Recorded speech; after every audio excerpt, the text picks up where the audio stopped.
Okay, am I ready? Yeah, I think so. So, hello everybody. Either way, let's just make that. Hi everyone. Another week, another rambling, and yes, this was already a rough start. Let's hope I can make the rest better. So, I have a lot of topics, and I have actually one very long one. Not quite sure if I will be able to cover it, because I wanted to make a specific video just for that, but I will get into that later. And yes, damn, Daniel back at it again with the Red Dragon hoodie, because I actually thought about making this the official rambling hoodie for one reason. In the ramblings, I want to feel as comfortable as possible. I also have the chair way more back than I usually have in reviews on other videos, and this is the most comfortable thing that I have. It's just so comfy. It's a little bit big because I had it when I was bigger, even though I'm big again. But let's just start with the first topic, and that would be... What? That's the first one? Okay. I had switched something, I guess. So, let's start with the first one. 2-day battery life or super smooth experience. Because this is actually one thing that I had personally, not really as an issue, but I had to make this choice. I'm still using my Sony Xperia Z3, and I noticed one thing. I had a ROM running. I'm not quite sure it was, I think, the Y ROM. Battery life was great. I could get through 2 days with more than 4 hours of screen time, usually like 5 or so. So easily through 2 days, but the performance wasn't the very best. It was still solid, but at some point it just got super stuttery, and I actually find out just afterwards what it was, because it was one setting, because of some accessibility settings for Nova Launcher that caused this lag. But then I switched to the, what is it called? The Existence ROM again, which is super smooth. Also without the issue, but way smoother than the Y ROM ever was. But I just barely get, like, let's say 1 solid day, so 4.5 hours over 1 day. So I had to make the choice. Should I go back to the Y ROM, get still a solid smooth experience, but really just solid, but therefore 2 days of battery life, or should I go for 1 day battery life, solid 1 day battery life, no issues here, but a super smooth experience? So I would like to know, what is your decision? What would you take? Would you take a slightly more laggy, slightly less smooth experience, but therefore get 2 day battery life, or 1 solid day, but therefore a way smoother, just nicer experience? And since I was talking about comfy, this is not it. Some kind of... doesn't matter.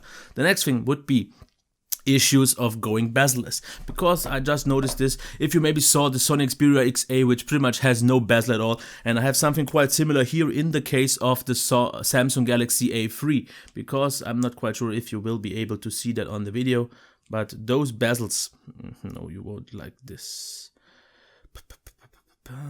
Okay, maybe you can see it. So the bezels are definitely very small, and the device is small. And what I noticed, and this is something that could definitely be an issue of bezel-less phones, when I just hold it like this, sometimes I trigger with the inside or with the outside of my fingers already the screen. And for example, if I want to go, that's a bit hard to show off, if I want to make this movement, so going from the left edge, this, I already touch it with my inside of the hand, and this will definitely become an issue if we go even more so bezel-less.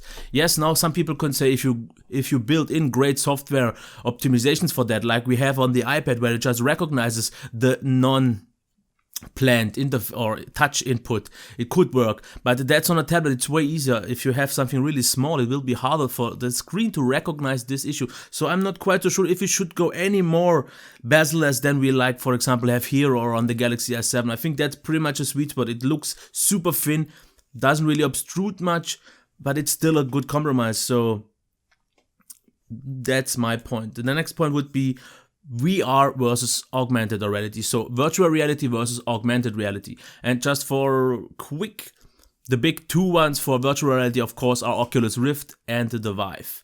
For augmented reality, of course, it's HoloLens. What do you think will be the bigger future? Because some say right now, for the near future, it is Oculus and Vive, because virtual reality is the big thing.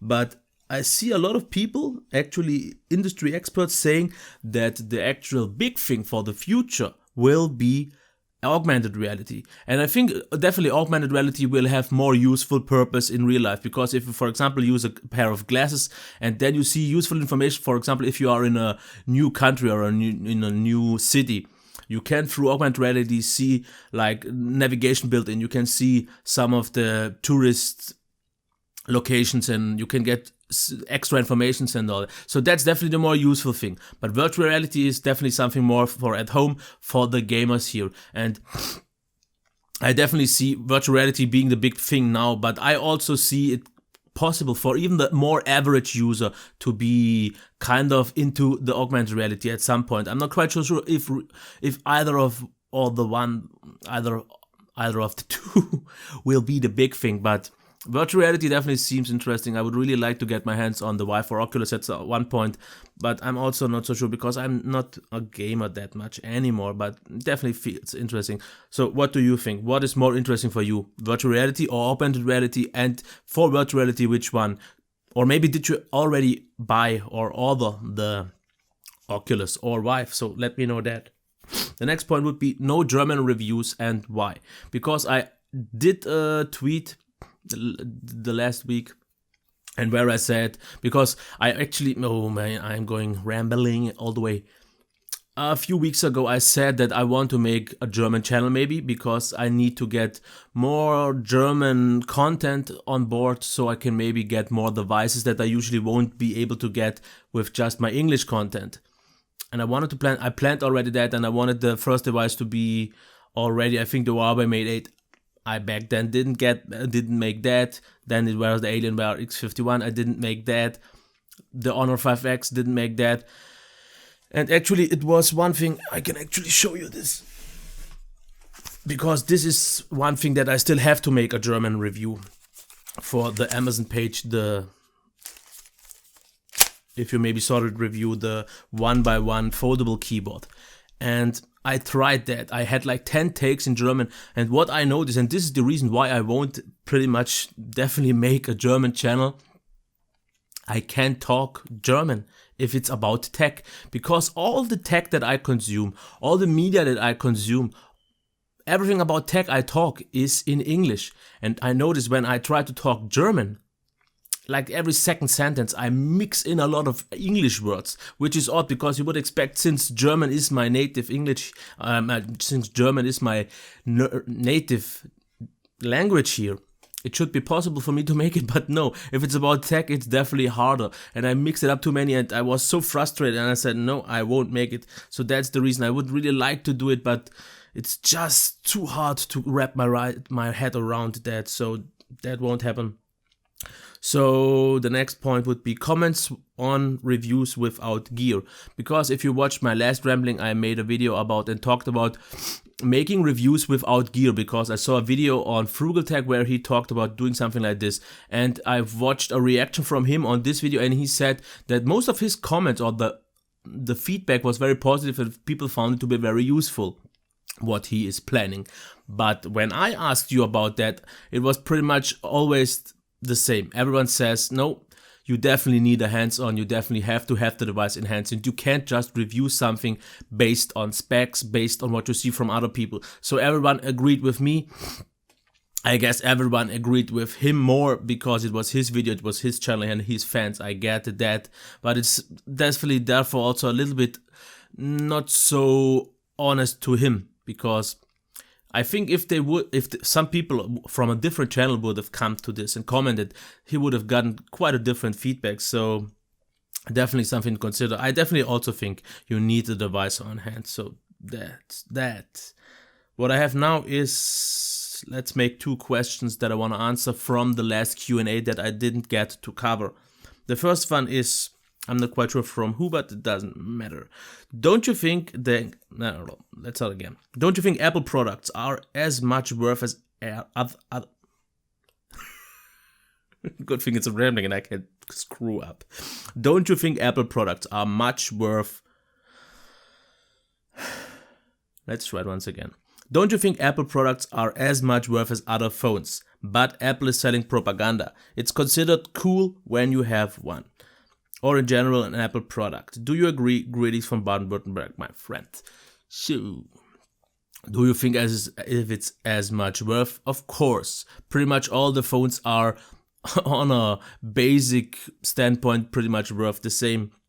But I actually think if you say if it's worth the same, I would even say most of the phones on the market are overpriced. And not just Apple. The S7, for example, for me is also overpriced. The Note is overpriced. A lot of Sony phones, pretty much all of them are overpriced. Huawei phones are overpriced, so they are all overpriced. So it's not just Apple's propaganda. They have very similar prices. Yes, Apple has that kind of back in the head of the mind that people say it's the better, it's the cooler brand. I get that. But isn't that a good thing? Because if they can sell it to people being the cool thing and get away with it, and people still being happy, because it would be something different if people would think, yeah, it's a cool product and then not like it. But there is a cult around Apple for a good reason, and they make good money out of it. And as long as the customers aren't unsatisfied, I don't see the harm in it. Because if now, for example, Samsung would be the cool kid around the block and you get a good product, it would be the same. But people wouldn't bash out so much there, even though they have very similar prices. So getting back to the question, do you think Apple products are? I think they are as much as worth and it's considered cool. Do you agree? Like I said, what Apple does isn't wrong. If they deliver great product, charge too much, it's still the choice of the customer if he wants to pay it. And if he thinks it's worth the great experience, then it's his choice. And if he's happy, it's good. So why not? Everyone should decide for himself. Of course, they are too pricey, but these are a lot of different products as well. So the next question, what do you think about the current Windows 10 mobile build, and what are the thoughts on the Lumia 640 being around $50 to $60 in the US? And this already ties with my topic that I wanted to include as well, and that is the Windows 10 mobile bash explanation. And what I mean by that is I made a video when I talked a little bit about the Lumia 950, talked a little bit bad about Windows in general. Yeah, it was the HP Elite X3 where I said the device is great, but it won't have any impact because Windows 10 doesn't matter. And I got a comment on that, someone saying that I sound already butthurt and it's already getting little bit like, it's getting pathetic that I talk so bad about it without having used a recent Windows 10 build, and I should actually get something current. Check that, so all my outdated opinion is wrong. And I answered him, how didn't I test the recent build? Because I used the Lumia 950 with the newest software, the official one, and you can't tell me you have to use the latest preview version. It's a preview version. It's kind of like a beta. I have to review things as from a customer standpoint, and he gets that, and I use the same, and it was the most recent one, and that is what my opinion is built on. And I think, since he's talking what I think about the current build, I will talk about the last current build that I had on the 950, and I don't think it's actually the build that is wrong or something like that. And for me, and that will sound very hard, and a lot of especially the Windows 10 fans won't like my answer, but I think Windows 10 is fundamentally flawed. It's completely going in the wrong direction.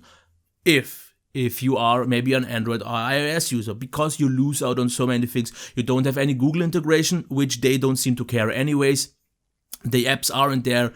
I personally think the design is very odd because it doesn't remind me at all on Windows 10, because everyone says it's like Windows 10 just on a phone, and I don't think so. Because what I get and what I can do on my Windows 10 machine is nothing in terms of experience the same. Universal apps, even those seem quite different or feel quite different on a desktop machine.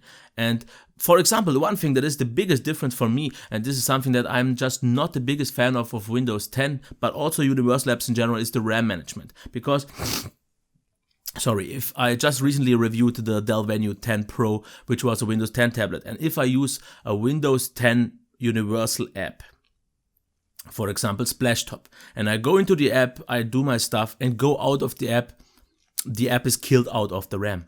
I go back in, I have to reload the whole app. But if I use the same app, Splashtop, Windows Splashtop for desktop, I can go in and out and in and out and in and out. It won't be killed. Why? Because it's a desktop app. Those are planned to run in the background. But what is wrong and what I hate on Windows 10, universal apps especially, and I don't care if it's on the phone or if it's on a tablet or something like that, the RAM management is terrible. Apps have to reload all the time because either they are way too intensive, but I actually don't think that's the cause, because I would get it if, for example, app on the phone would be killed off because we only have 2-3 gigabytes of RAM.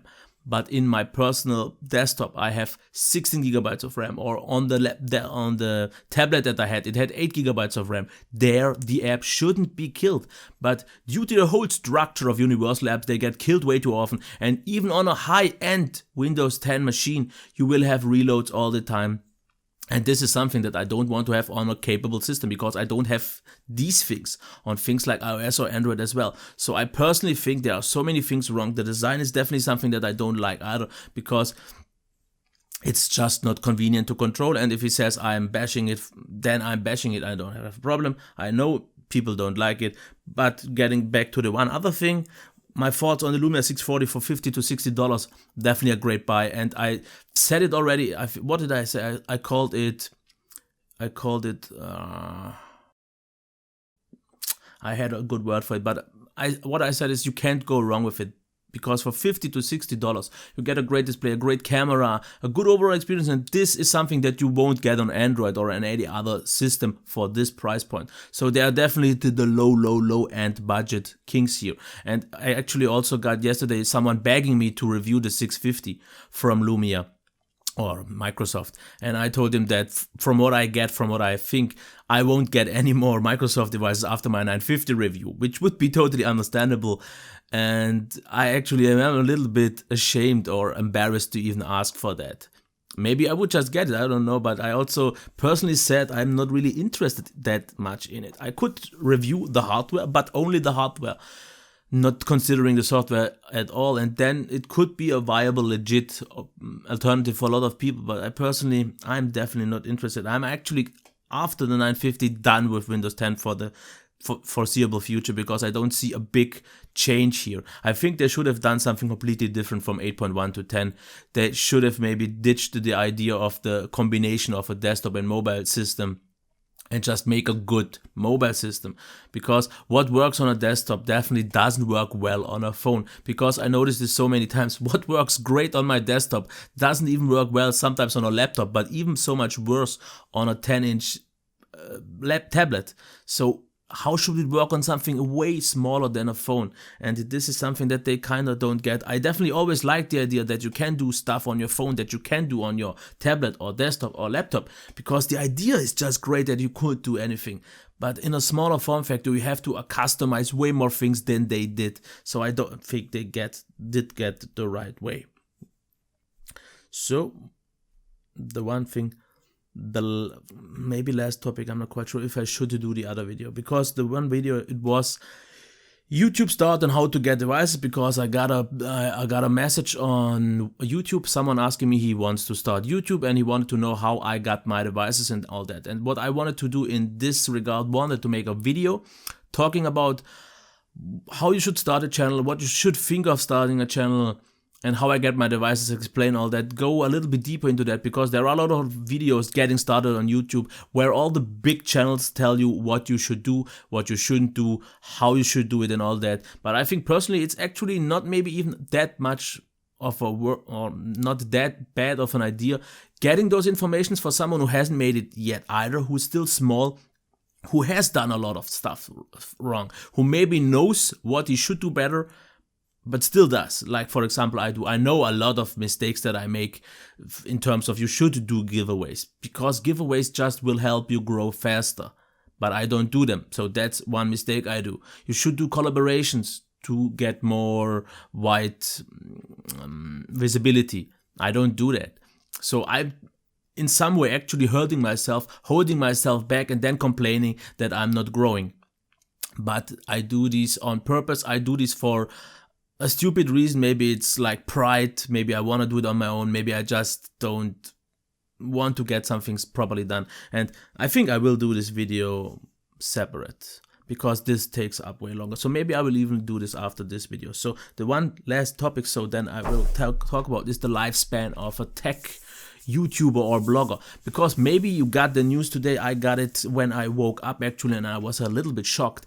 It was Michael Fisher from Pocket Now, because he's leaving Pocket Now. He's going away from tech, it seems, for now.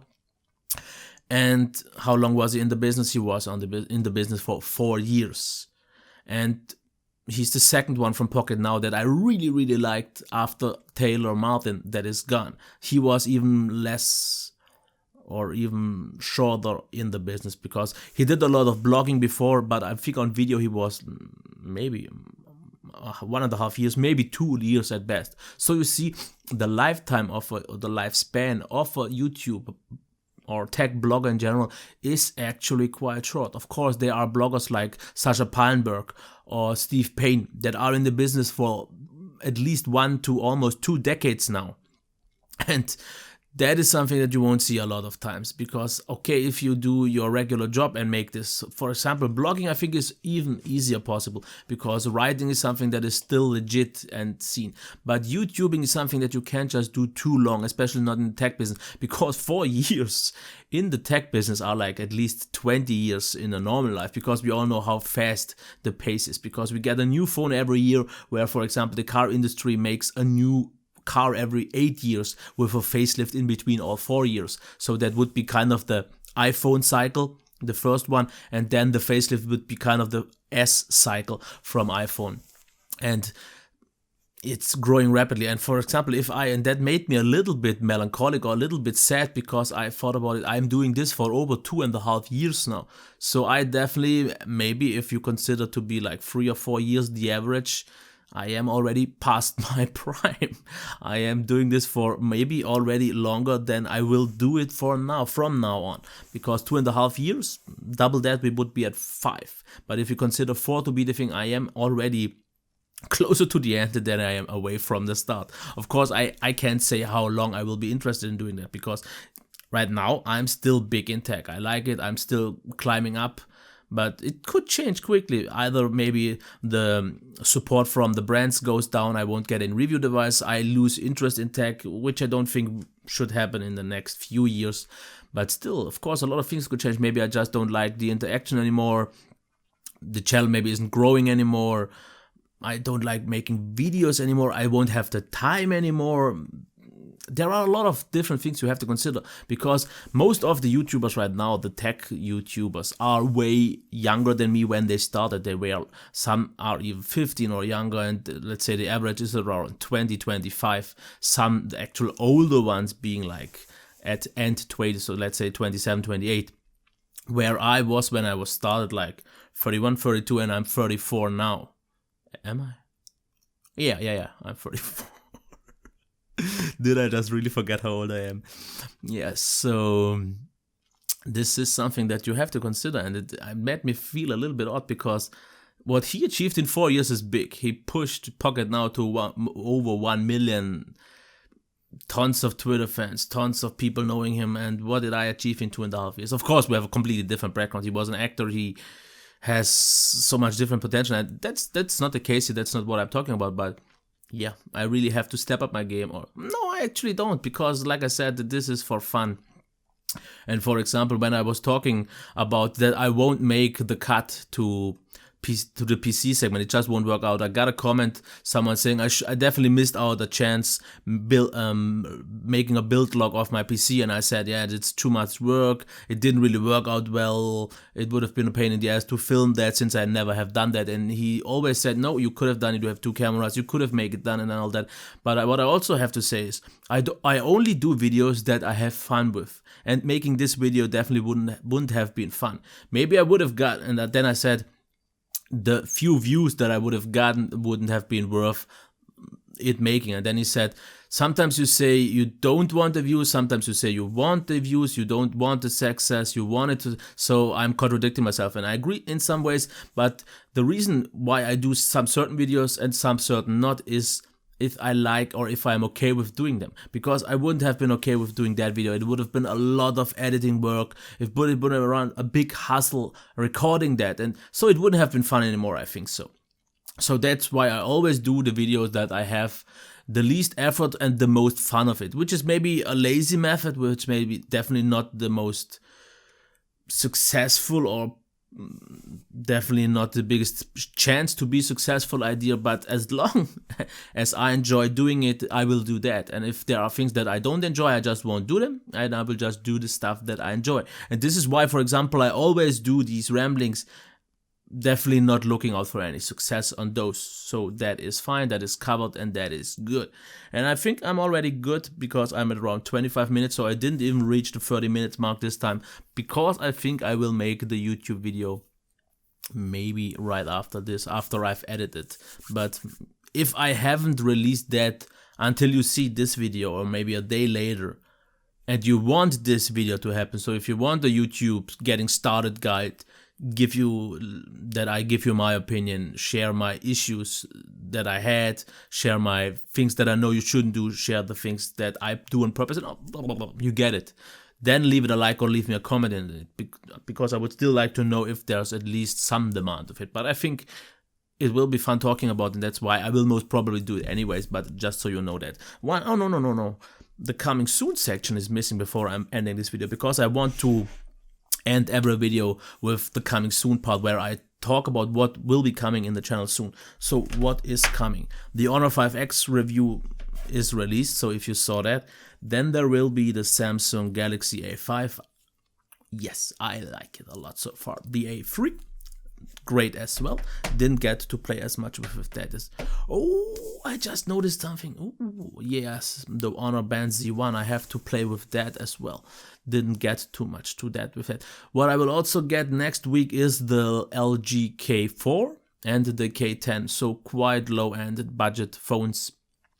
I'm interested to see how well they will work out. So, because if I consider, for example, my most popular video, at least the video that made me the most money, which isn't a lot, was the LG Leon, which is the lowest end LG phone. And there are a lot of people, there's a big community or big demand of people who want videos like this, because this is their price range. They just want the phone to work. They don't need the best screen, the best camera and all that. And that's why it got a lot of views. It's one of my, let's say, top 5 viewed videos. And I'm quite interested to see if the K4 or the K10 can make something similar, because the LG Leon was a quite nice low budget phone, because it was really, really inexpensive in the US. In Germany, not so much, because there it was closer to something like the Moto G, and then the Moto G just won. Or the Moto E, actually, which it is closer to. So, yeah, that will be coming. MSI, I'm still waiting for that. The guy was on holiday. I hope he's back soon. And I'm not quite sure what else will be coming. Like I said, the YouTube video maybe, so I will be going on way too long, but I didn't reach the 30 minutes mark. I wish you a nice rest of the weekend, but I think most of you will watch this video once the weekend is over anyways. But I still wish you a nice day. Wish you all the best. And I wanted to say wish me all the best, but bang, that's lame. Damn, Daniel, back again. No, didn't fit in. Okay, until next time, bye.